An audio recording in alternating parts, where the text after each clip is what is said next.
Hello everyone, it is Cross here. I decided I was going to go ahead and make a video on what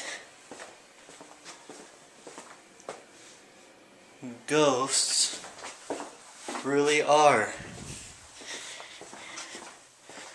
And here's such a cute doggy, look at that. Pit Bull Mastiff. He's lonely since we got rid of the other one, Phoebe. She was a good doggy, but she kept ripping crap apart, so hey, what you gonna do? Anyway, before I start, look at these beauties. Organic, beautiful, fresh organic lemons, oranges, and, you know, whatever these things are called, I forget. I just picked them from the backyard here. We got a lot of fresh stuff back there. But, I just thought I'd show you that to brag, just because it's awesome. About to juice it up, use the juicer. So, yeah. Anyway, let me see. What's best? I think that angle's probably better.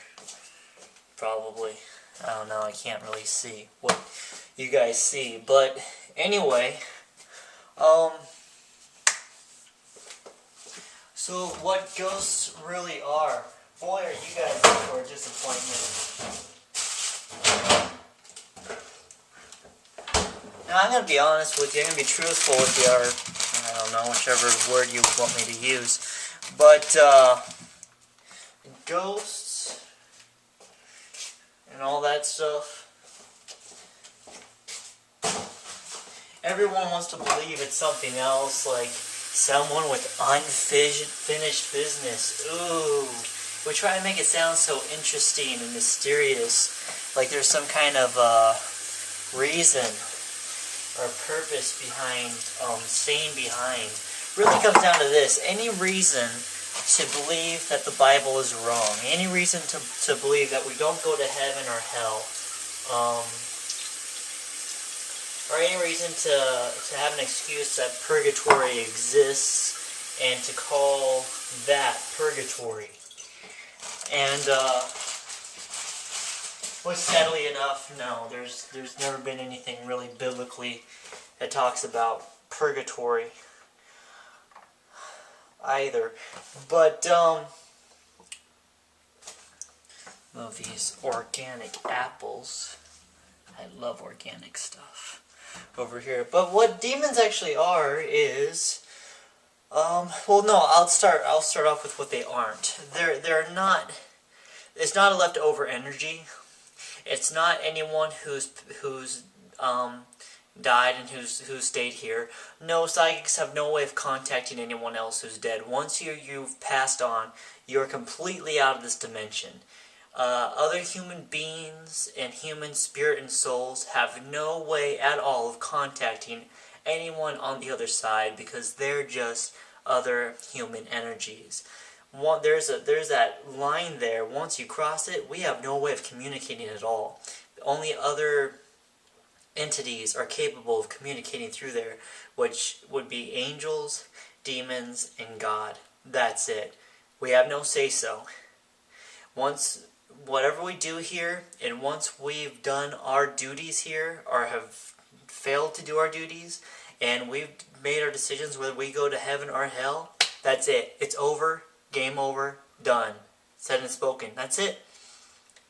I mean, we want to come up with excuses and reasons on why things are different, or why we can get away with stuff that we know we cannot get away with.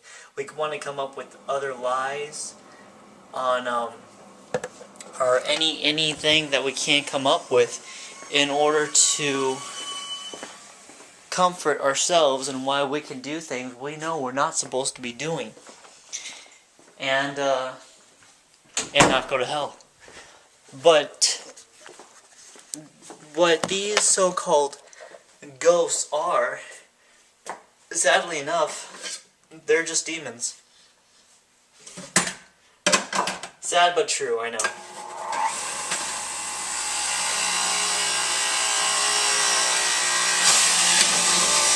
Oh, yummy. Oh, yeah. Look at this. Look at that pure apple juice come out of there.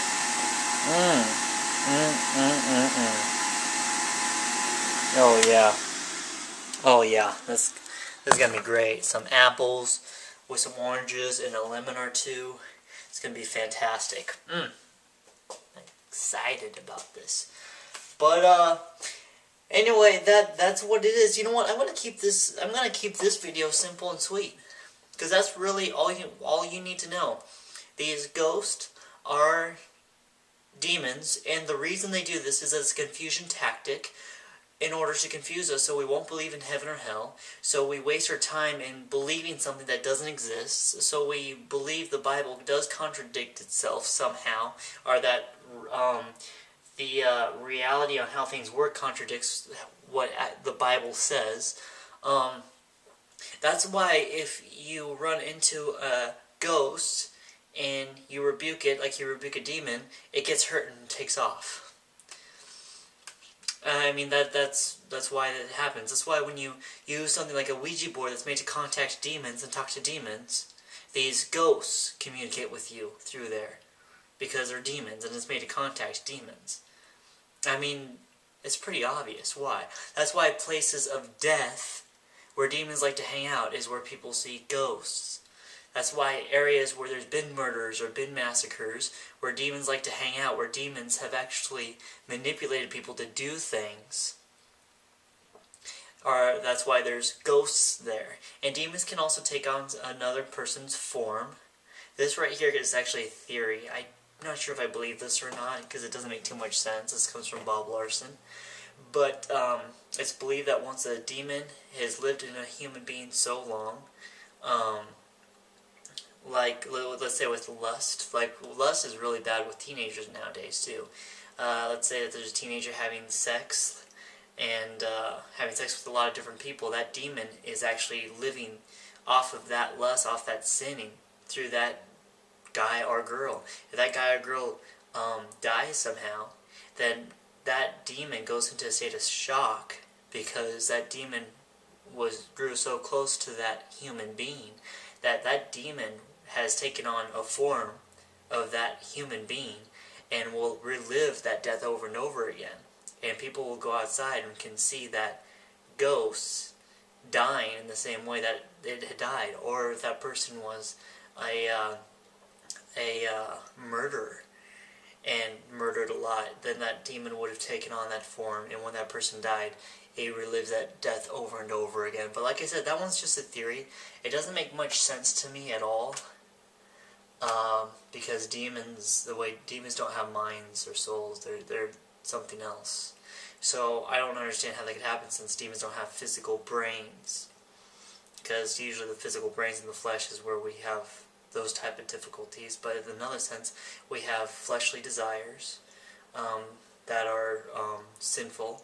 Then you have demonic desires, such as molestation and bestiality, which is not fleshly desires, but demonic desires, which is past the flesh. They're so sinful that it's past a certain point of evil, that our flesh don't desire that type of evil. Demons desire that type of evil. And when the demon gets inside a person, that's when the person desires a type of evil. There's some people I know who they look to take other people's virginity. That's what they lust on. They don't look for sex or lust, but they look at taking other. I mean, usually this is young girls, usually like teens, and they could take a guy's virginity and think of it as a love romance thing, not feel any guilt whatsoever, and move on from guy to guy to guy. And this is a romantic idea to them. It's a very strong Jezebel trait. It's a Jezebel demon. You see, this is a demonic desire. It's not fleshly, it's demonic. So we have to remember that depending on this type of sin a person does, we could tell if that person's going to leave behind a ghost when they die, depending on what they do and if they do it like quite that often. You know, you'll see most of these people are young females that are in theater, is what I've come to notice in the last, I'll say, 14 years, is where I've seen most of this stuff, and usually a lot of ghosts in these universities and colleges, from young men who have committed suicide by hanging themselves in these theaters because of something that happened with the girl. Because the girl went and took his virginity and then just left him like it was nothing and blah blah blah blah blah. Same old crap. You just hear the same stories all the time. But that's what these ghosts are and all that. And it's nothing really. It's just the same old thing. But I'm just trying to throw on some facts real quick so you guys get some more stuff. I really want to get back to juicing. It's just it's so loud I can't talk and do this at the same time, but this smells really good. All the nutrients are just coming from this fresh apple juice. So anyway, that's all. You be blessed. Thanks for watching this video. Bye-bye.